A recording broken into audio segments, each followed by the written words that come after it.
Hi, I'm Alessandro. Thanks for coming this evening. Welcome to this strange undertaking. You've all signed up for this one. It's a magical mystery tour with a difference. If you can imagine, though, rather than seeing the city in its gleaming and sparkling glory with bright lights and glass and steel and the city of regeneration and the cafe bars and the piazzas, tonight we're going to the dark side. We're going to the alleys and the subways. So we're going to go now to Biker metro station and see one of the first projects.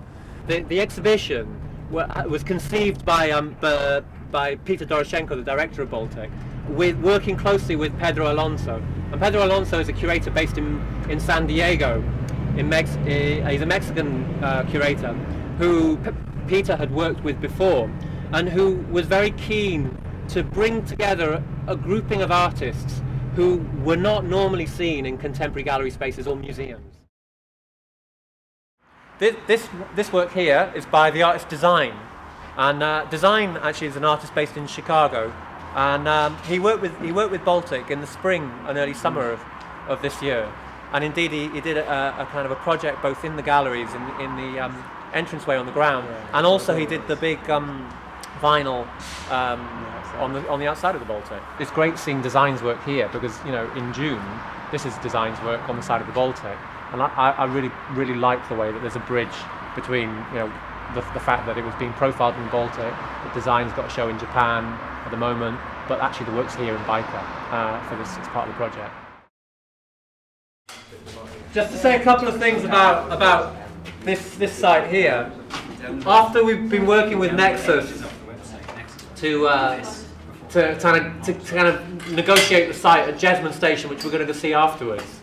After the artists had got a chance to see it and were like really excited and got hold of it and said, right, yeah, we can use this, they kind of came back immediately back to Nexus and said, do you think there might be any more spaces? And Steve Hunt, who went out of his way to help the artists in the 4 or 5 days that when they were over here, basically started to look around with John Marr about whether there were other spaces. And they identified Howden. And basically here, in the last kind of 4 days in the lead up to the exhibition, I think, you know, 2 or 3 of the artists came out.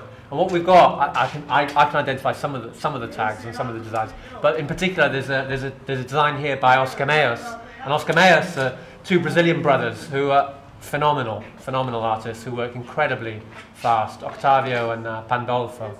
But what's amazing, I mean, John, you're aware of this, is how quickly they can work. Because basically, again, you know, something like this was done in 3 hours, 3-4 hours. In really small hours. But in a way, looking at these lines, you can sort of, you can sort of see the connections in a way to the Keith Haring work that we've got in the Baltic at the moment. And Keith Haring was, you know, doing exactly that in the early 80s in New York, working with subway artists right at the beginning of this sort of scene. So it's a connection that people are interested in. If you go on Shepard Fairey's blog, he talks about him and Dan arriving with 4 suitcases of posters, and Shepard Fairey says, you know, it was only like 3 days later that